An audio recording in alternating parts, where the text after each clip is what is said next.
My dad stopped breathing. My mother-in-law had to give him mouth-to-mouth. Okay, take a nice deep breath for me, okay? You're doing really well. Oh, my God. He's cold. Is he changing colour? Yes, he's very pale. Okay, I'm organising that help for you now. Dad, keep your eyes open. Oh, Dad. Life response 99. We've got within the 8-year-old male with a heart rate in the low 20s. Roger, thank you. Mobile intensive care paramedic Cam is now on the way to the critically ill patient. He'll be providing specialised backup to the first ambulance crew, which has just arrived at the house. Normal resting heart rate for somebody would be sort of 50 to 80 beats a minute, so it's not good. When somebody's heart rate's that low, my biggest concern is that they'll lose consciousness, lose airway control, or even worse, they'll go into cardiac arrest and die. Hey.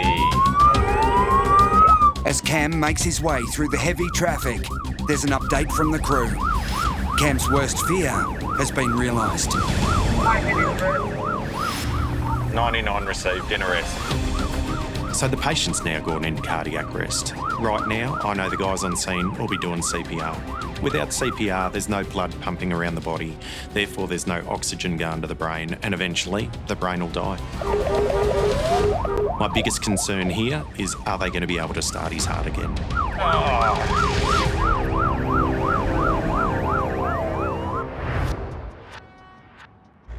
It's been a big year for you. It has been a big year for me, definitely.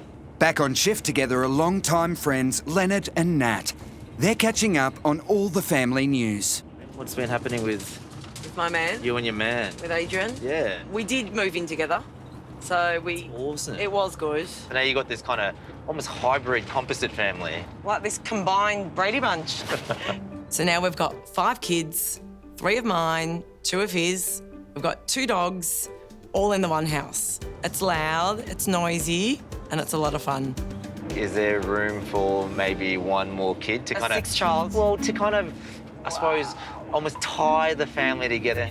No, funny you mentioned that. I entertained the thought of having another child, and we did discuss it briefly. It doesn't feel that long ago since Nat was on Jewish Tinder looking for her next partner, and now she's talking about having another kid. I mean, wow, time really does go by quick. So is that a yes? Or Yeah. you're not sure? No, Adrian booked in for a vasectomy the very next day. Wait, what? I kid you No. not. The next day? I brought up the subject of having a baby together, and he booked in for a vasectomy. Well, honestly, every time you say that word, vasectomy, Yeah. I get a little, You get shivers down there? yeah, a bit more than shivers. Not I get, tingles. I get this little sharp pain.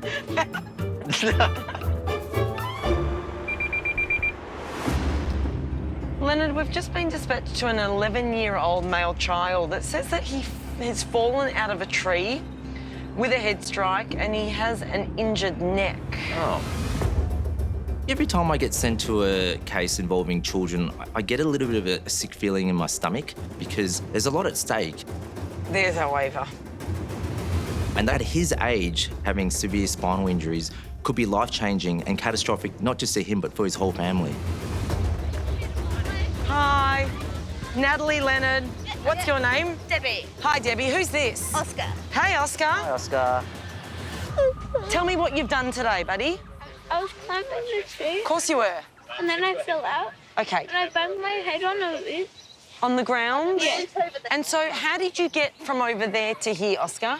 When I hit the ground, I got up and then walked and then fell over. He was quite disorientated. Was he? When I came over, he was dizzy. Okay. Yeah. Alarm bells are definitely going off right now. Oscar's fallen over 2 metres, so I'm concerned about a number of things here. Does Oscar have a bleed, head injury? Has he fractured his skull? What other broken bones are we dealing with here?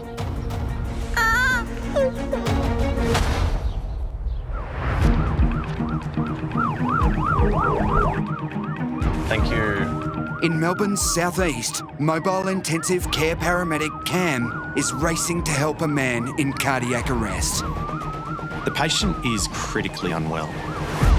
His heart's stopped, so no blood's pumping, no air's going in and out. Hello? G'day, I'm Cam. He's extremely sweaty. You get rate to 22. Yeah. No blood pressure was ascertained. Yeah. The CPR performed by the paramedics at the house has worked. 78-year-old Ken has regained consciousness, but he's still in immense danger. Add some IV on Danzatrine. Yeah. I've got adrenaline and some fentanyl drawn up. Yeah. We'll try a little bit of atropine, see if we can speed up his heart rate. So that's 600 mics. I'm happy for that to go in. Sorry, what is your name? Julia. Jules. Hey, Jules. At the moment, he's really unwell, but we're going to look after him. It's all right. Ken's daughter Julia is in shock, watching her dad fight for his life. It's all right, Dad. I'm just going to listen to your breathing, mate. Just stay calm for me. Stay calm. Couple of big breaths for me. That's the way. So, very decreased air entry, no air entry to the lower right side. So that atropine didn't do anything, did it? Not as yet, mate. The medication hasn't worked. The team will now need to administer a second dose. So for this one, I'm going to give him the 1200 mics, which is the full amount. Oh, no. I know. So... I can hear Julia talking to Ken. I can see he's terrified. I can't imagine how unwell he's feeling at the moment. He'd know something's really wrong. I can't see anything rate-wise yet, but I'll just check the blood pressure. Despite the treatment, Ken's vital signs are still dangerously low, and the second dose of atropine is having no effect. The crew are now preparing for the worst. Ready for an arrest. All right. Ken, if you lose consciousness, we might just push on your chest to get your heart going, okay? Right now, Ken's still extremely unwell. His heart rate's critically low. He's got no blood pressure. He's barely maintaining a conscious state. So at any time, he could go into cardiac arrest again. Emergency services. Tell me exactly what's happened. At the Emergency Telecommunications Centre, another urgent call for help is coming through. I was walking along a trail when I stepped on a big snake and it's eaten me. I've got 2 puncture marks. Okay, and where have you been bitten? On the ankle. The woman was out exercising on a bush track in Hepburn Springs, 100 kilometres northwest of Melbourne. Thames 5, cleared for takeoff. We are all set back. Doors at 4 o'clock. Flight paramedic Matt is now on the way from the Essendon Air Base. Ground snakes are one of the most venomous snakes in the world. Once the venom gets into your bloodstream and is transported throughout the rest of your body, it affects your breathing, it affects your muscles, but it also affects your blood's ability to clot, so people can start to bleed an awful lot. So we need to attend to snake bite patients very quickly. Thames 5, we're airborne out of Essendon, on our way to Hepburn Springs. How are you feeling? Does the limb feel like it's swelling at all? I think it's starting to swell up. It feels like it's getting tight. I just feel a bit sick. Just panicking, that's all. All right, just be still and wait for help. I'll stay on the phone with you all the way. Yep. I need to sort the backpack with a few drugs and then I'll just take some analgesia down, some adrenaline, some bandages. It's steep country through there. Pretty thick bush, isn't it? Yeah, mate. A local paramedic team has now hiked through the difficult terrain and reached the snakebite victim. Matt from Thames 5, are you with the patient there? Yes, we are. Blood pressure-wise and everything, heart rate and so forth, how's that going? We're just doing that now. She's had 1 vomit. Yep. Blood pressure 136 on 8.2. Yep. The woman appears stable for now, but her body could start shutting down at any time. If this patient doesn't get medical attention soon and the venom is transported throughout the rest of her body, she could die.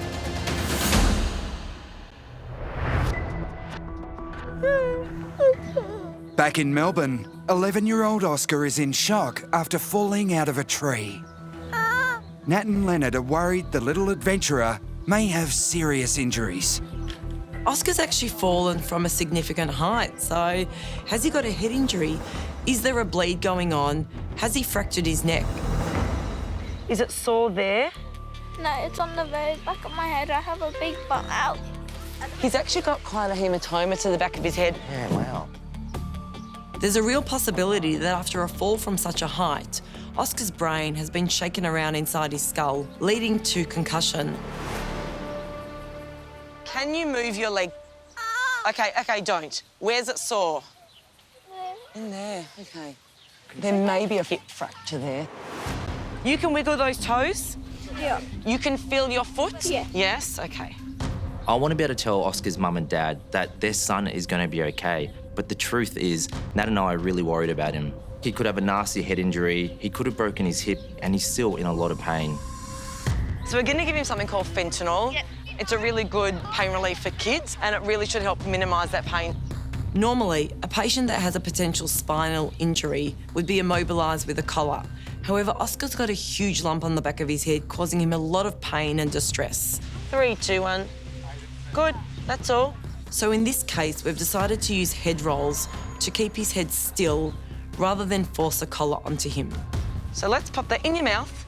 To help Oscar cope with the ordeal of being moved to the ambulance, the fast-acting pain relief Penthrain is also being given. We need to safely move Oscar onto a spine board, but there's no chance of moving him until we actually get that pain under control. Because at the moment, even the slightest touch causes him to scream out in pain. I'm really worried about Oscar.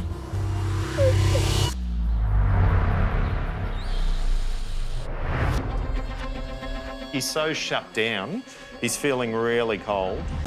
78-year-old Ken is fighting for his life after just surviving a cardiac arrest. Cam and a team of paramedics are urgently trying to raise his heart rate and blood pressure with the medication atropine. Can you put another line in the other arm? The worry is, if his vital signs can't be stabilised, the 78-year-old could go back into cardiac arrest. He's still a very low blood pressure, even with his feet elevated. So the second dose of atropines had no effect, but I've been preparing an adrenaline infusion. So it's time to hook that up. Hopefully that will pick up his heart rate and his blood pressure will come up with it. So 5 mics a minute of adrenaline, just softly to see if we get an effect. I can't see anything, but I'll just check the blood pressure. Maybe pop it up to 10. So the adrenaline infusion does nothing. So I'm going to give him a larger dose. But I'm thinking, what am I going to do if this doesn't work? It's all right. It's all right, Dad. Julia knows she could be losing her beloved dad. My dad is amazing. He is a very generous person. He's a very kind person. My mum's got multiple sclerosis and he's been her carer for years. Just look at me in the eye. Yeah. He's always been in a caring role. Yeah. He's just been an amazing dad. Oh, nice and warm.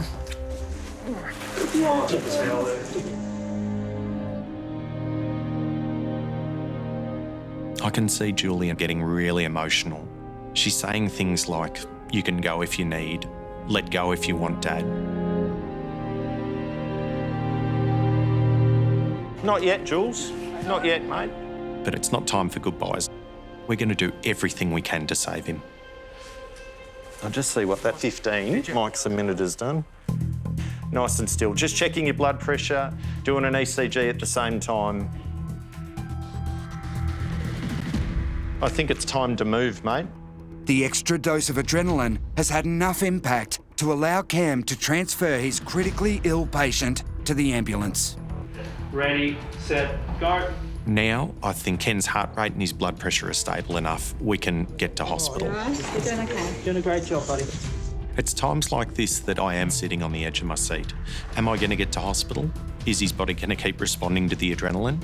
It's all right, it's all done, Dad. You can head us to the hospital. Yeah. Even though things are looking good at the moment, things could go from bad to worse at any time. We're good to go.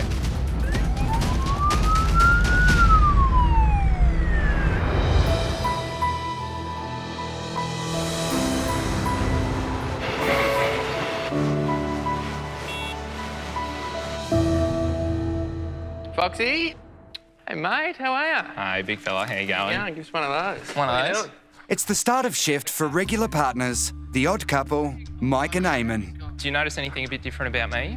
And a little surprise has been organised. What is that? What do you think? That is so lame. What do you mean? But I got you one. Oh, you didn't. You got to wear that for me. I can't. I'm not wearing that. So during the COVID pandemic, we're obviously required to wear face masks. So someone in their infinite wisdom has decided to create a badge that has a picture of our face on it. But they look absolutely ridiculous. It's right up Foxy's alley, but it is not for me. How about it can be a new badge for the car? We'll just leave it there. It's the Eamon ambulance. It's an ambulance. Ambulance. I put a lot of hard work into this badge. I think it's a nice photo, but he doesn't appreciate it. If I had a face like that, I would be showing it off. He doesn't want to wear it, but yeah, he's gonna wear it. Emergency services. Tell me exactly what happened. I have a staff member who's bowled over, crippling in pain. She can barely... Where's she feeling the pain? Abdominal. And she's having trouble breathing, is she? Yeah. Just try and reassure her that help is being arranged. It's come through as a 34-year-old female, trouble breathing with some abdominal pain. Okay. She's pale, clammy, and that's all the information we have. Could be a lot of things, eh? This patient has a broad range of symptoms. So it could be something as simple as a stomach cramp, or something much more sinister like an ectopic pregnancy. We have to be prepared for the worst with this patient. I'm really feeling a H. My chakras are aligning, my crystals are telling me, and it's saying H, Harry. So Foxy and I have been attempting to guess patients' names for years now. Hundreds of times I've had this feeling, and not once have we got a patient's name right. I'm actually getting a very different vibe. I'm getting a name with a double L in it. I'm thinking Chantel. All right, Chantel. It's now code 1. Right. Well, hopefully her name's still Harriet. So this job gets upgraded to a code 1, which means lights and sirens. So something has changed. Here we go, straight ahead. The patient's probably deteriorating and we need to get there quickly. Hello. Hello, my name's Eamon. I've got Mike. Hi there. Oh. What's your name? Bow, not today. What's happening, Dale? I've got endo. You got endometriosis? Okay. It just really hurt me out of nowhere. The intensity is pretty bad. The intensity is much. Do you have any other sort of associated symptoms? Any sort of nausea? It's really bad nausea. All right. Any chance that you're pregnant? No. All right. Have you had any ectopic pregnancies in the past? No. Carly Ann can hardly speak. She's in a huge amount of pain. She tells us that it's a flare-up of her endometriosis, which is an incredibly painful condition in which the lining of their uterus starts to grow outside of the uterus. Temps 36.9, BP 114.83. Okay. Do you think you'll be able to take a seat for me? Endometriosis affects more than 800,000 Australian women, more than 11% of the female population. There you go, that's what you look like. Tragically, the chronic condition can also cause infertility. I can't fix Carly Ann's endometriosis, but what I can fix is the pain that she's in. So this is ketamine. It's a spray in the nostril. Eamon's now giving Carly Ann highly effective intranasal ketamine as well as fentanyl. Little scratch, okay? Do you have a pain management plan for your endometriosis? No. They want to give me a hysterectomy, but I'm just not ready yet. Okay. Carly Ann's been through all this terrible pain and now she's being told the only way to really get it fixed is have major surgery, like life-changing surgery in her early 30s. That's massive. All right, let's head out to the truck. I feel for her. My heart really goes out to her. Doing really well.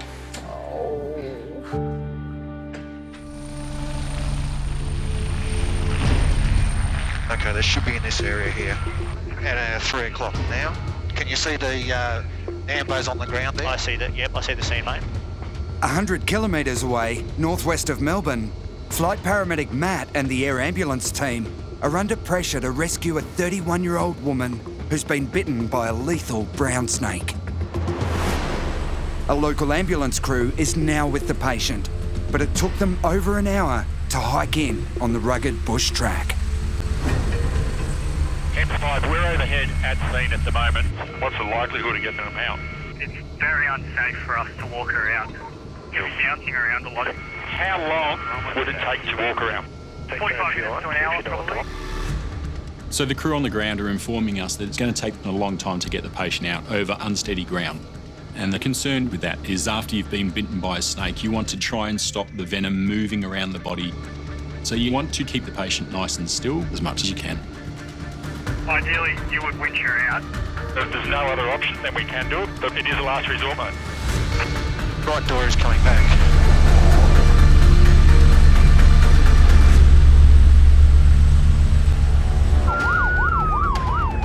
How you going, Ken? Do you feel sick, like you could vomit or anything? No. I'll just check that BP again.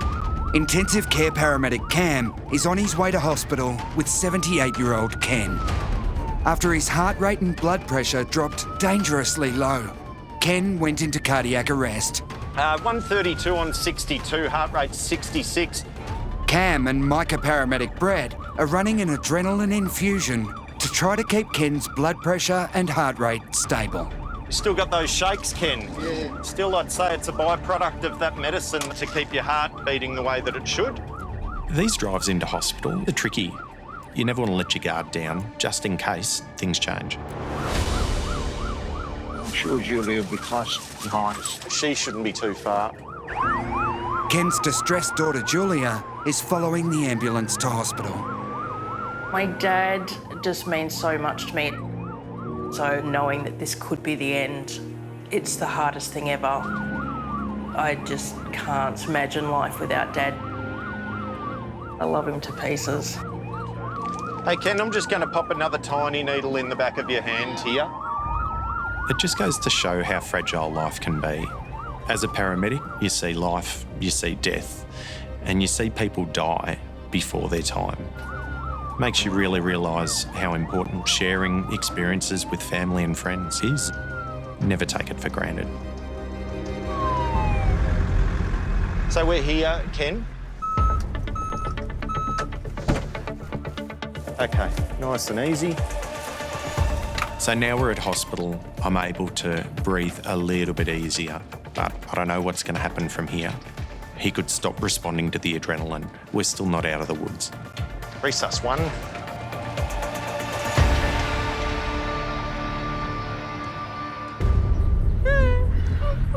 You're being super, super brave. You're in safe hands, okay? You've got Mum here. It's okay. 11-year-old Oscar is traumatised after falling 2 metres out of a tree. Nat and Leonard are worried about head and spinal cord injuries, as well as a potential hip fracture. Okay, I want some really nice deep breaths. Yeah. Bit more, there we go. Well done. When we move Oscar, we need to make sure that we keep him as still as possible. So ready, set, go. Keep breathing on it, mate. Because if Oscar has a spinal cord injury, which we can't completely rule out, then any little movement could be the difference between walking and not. Ready, set, go. Okay. Doing a good job, buddy. Okay. Okay, we're done. We're not going to move you anymore. You did so well, Oscar. Seeing their little boy so distressed is heartbreaking for Oscar's mum and dad.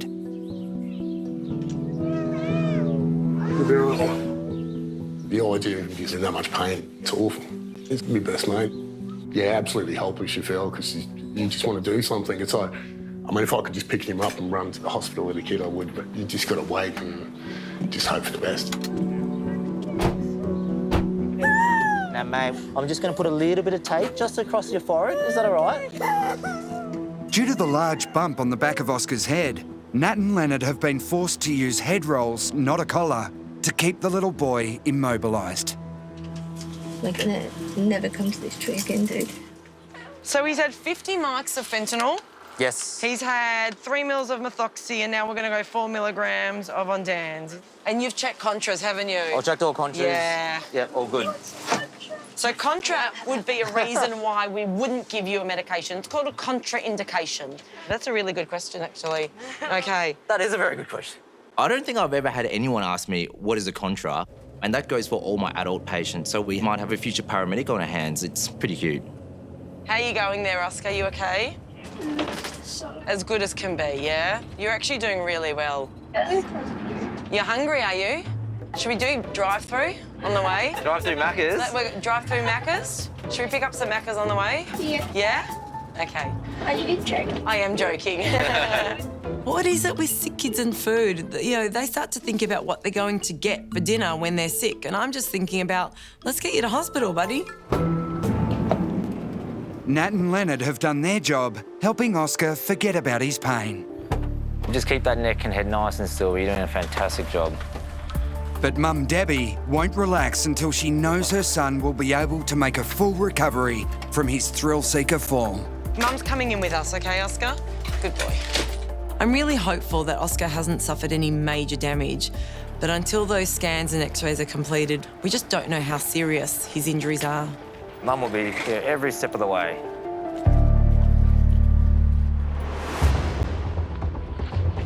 Just stay on the track, Trip. In country Victoria, flight paramedic Matt and crewman Trevor are on an urgent mission to rescue a snakebite victim stranded hundreds of metres away on a bush track. The 31-year-old woman was out jogging by herself when she was bitten by a deadly brown snake. For now, her condition is stable, but she could quickly crash if the poison starts spreading through her system. Step down through here. G'day, how you going on, Matt? G'day, Matt, I'm Reed. Reed, what do you do for a job? I'm an ambo. I thought I recognised you. So you know exactly what's going on? She's taken a couple of extra steps to get away from the snake and then she set herself down. She's taken her shoes off and wrapped her leg. We've just added a dressing over the top. Sure.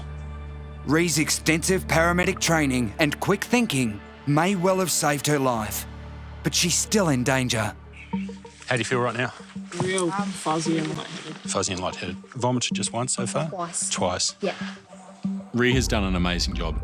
She's had the presence of mind to stop, calm herself down, take control of the bite mark and provide first aid to it, but she's clearly feeling unwell right now. Do you have a sheet or anything that we can do as a bit more shading for Rhea? It's been 2 hours since the paramedic was bitten. Matt has to make the call about how they're getting Rhea out of the steep gully. I look at the terrain that's around me and I look at where I am and I think to myself, how are we going to get out of here?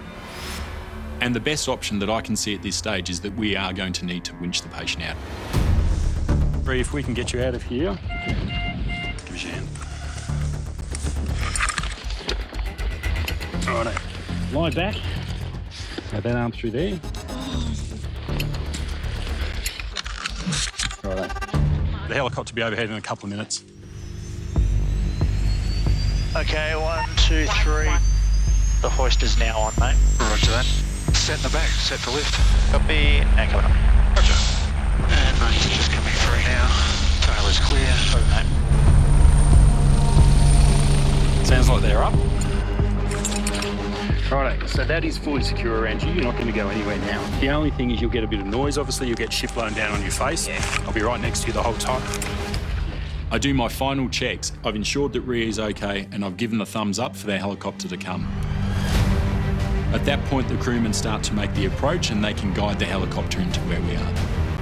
And target is 3 o'clock, 800. And visual, mate. Roger. So that's secure, that's secure. Go up, chest strap. You're okay. Goggles over your face. You're good to go. Okay. And we are committed, mate. Roger, committed. Line is good, speed is good. Perfect, mate. I'm not sure we're going to get much lower than this. That's a bit bumpy, isn't it? Yep. When you are standing and waiting for the helicopter to come to you, it is an amazing view. You have this big machine that's hovering overhead. There's dust, there's wind, there's debris that comes towards you. There's a lot of emotion that comes in with that helicopter arriving. Move right on line. We've got 20 to run. The patient is unsure of what it's going to feel like. What happens if something happens? There'd be 1,000 things going through their head, and I can't comprehend how anxious and nervous Ree must be feeling. 5 to run. 4, 3, 2,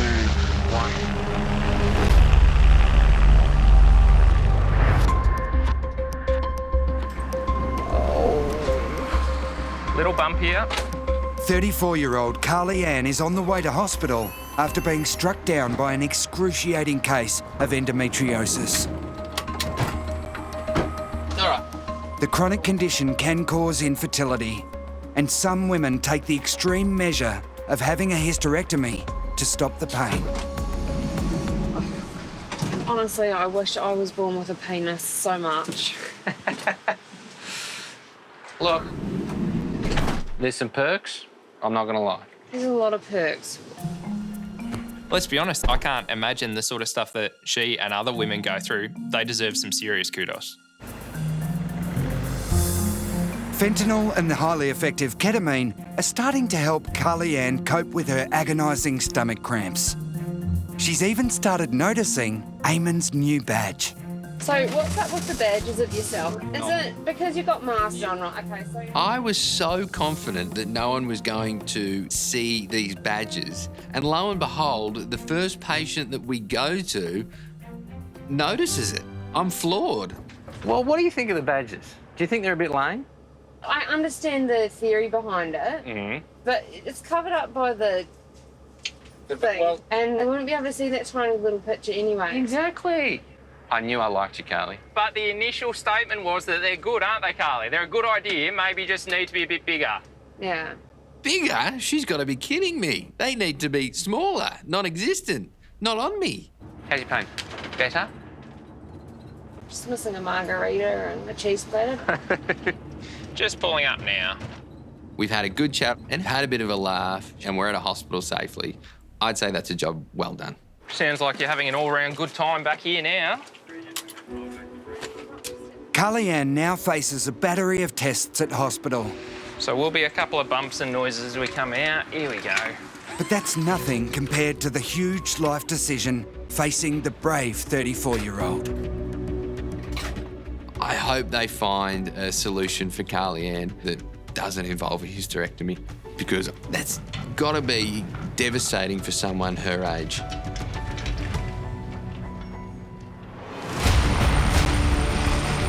Line and speed is good. Okay. 100 kilometres from Melbourne, flight paramedic Matt is about to winch Ree out of a steep gully to the air ambulance. Position is really good. Now it's good, mate. Roger that. The off-duty paramedic has been bitten by a deadly brown snake, and she urgently needs to get to hospital for life-saving anti-venom. Just winching the hook out. Kevin has the hook and he's just securing the patient. Try not risk maintain. Your tail is well clear. Clear around. And still hooking up the spider. And I have a single pump. Winching in the slag. Winching in the slag. And taking the load. Okay. Clear the winch. Roger that. Load is coming clear of the ground. And winching. Ree shuts her eyes, and I guess for her, that's like when you're going on a roller coaster and you're about to go over the edge, you realise this is happening, I've got no control of it now, I've got to close my eyes and just put my trust in the person looking after me. Just near the aircraft now, just stabilising alongside. You are clear to climb. Slowly. Equipment and survivor at the door. Bring from the survivor input. This is not a graceful procedure at all. There's a lot of shoving, there's a lot of pushing, and the crewman pushes me and I'm pushing Ree. Just got her on the stretcher. But the last thing we want is for the patient to start to panic and move towards the door of the helicopter. We need to make sure everybody is safe. We are secure in the back, mate. Good to go. Copy, mate.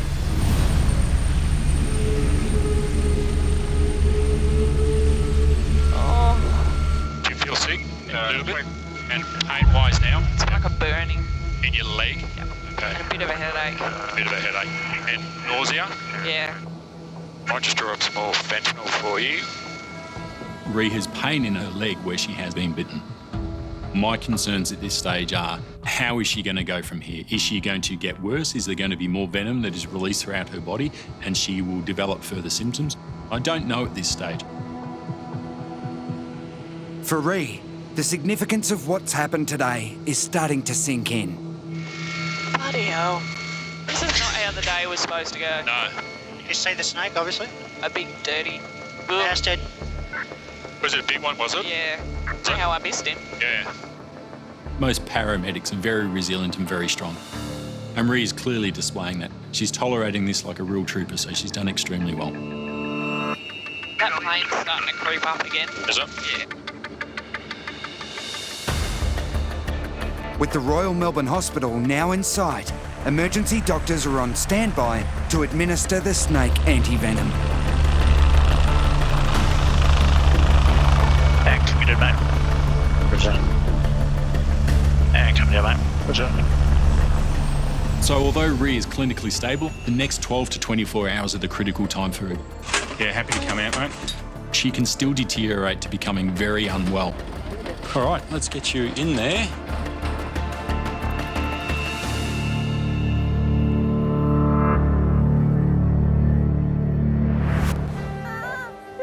Six weeks ago, Oscar fell 2 metres out of a tree, landing on his head. He's actually got quite a hematoma to the back of his head. Yeah, wow. But after giving his parents the fright of their lives,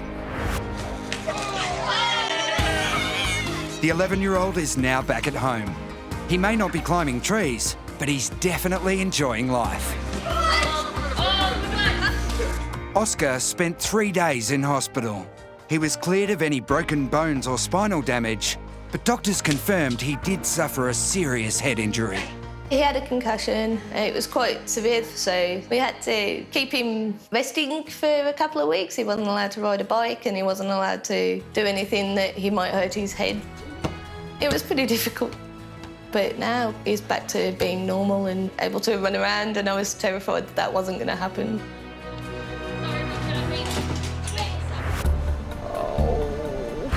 As for endometriosis patient Carly Ann, she spent 2 days in hospital. The 34-year-old is booked in for surgery and is hoping it'll help keep the debilitating condition under control for the next few years. How's your pain? Better? Carly Ann is still deciding about a hysterectomy. Just want you to hook out. 31-year-old Ree was winched out of a treacherous gully after being bitten on the leg by a deadly brown snake. Bring from the spidery book. The paramedic spent 2 nights in hospital. To be certain, doctors gave her both brown and tiger snake anti-venom. So that should neutralise any of the toxin that's been absorbed into the bloodstream.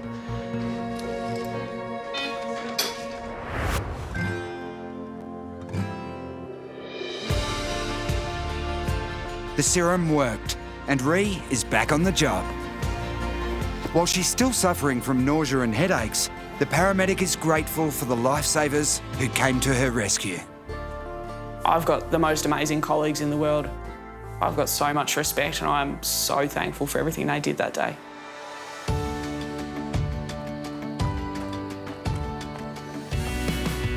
My message for anyone that is like me and can't sit still and wants to go out adventuring, do it, but make sure you're prepared.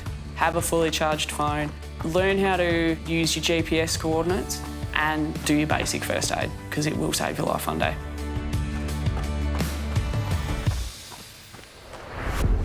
Ken, we might just push on your chest to get your heart going, okay? Ken collapsed and went into cardiac arrest on his lounge room floor. Just stay calm for me, stay calm. Cam and a team of paramedics stabilised the 78-year-old and managed to get him to hospital. It's all right. It's all right, Dad. I didn't want to leave Dad at all. He was so vulnerable. All that I wanted to do was tell him that I loved him. Daughter Julia was terrified her father wouldn't make it. Dad, do you want a cup of tea? Thanks, lady. Is there one going? Yep. Good. But the 78-year-old did survive and had a pacemaker inserted. After weeks of rehabilitation, Ken's now on the road to a full recovery. I love jobs like this. I've walked into somebody who was critically unwell, and together with a team of other paramedics, we've taken him from really the brink of death and given him a second chance at life. I told Julia we'd do everything we could to save her dad, and I'm glad I was able to keep my promise. See that? That's what I want to see. I know. Not the tears anymore. Paramedics are absolutely brilliant, and I cannot talk highly enough of them. I mean, in Australia, they saved my life.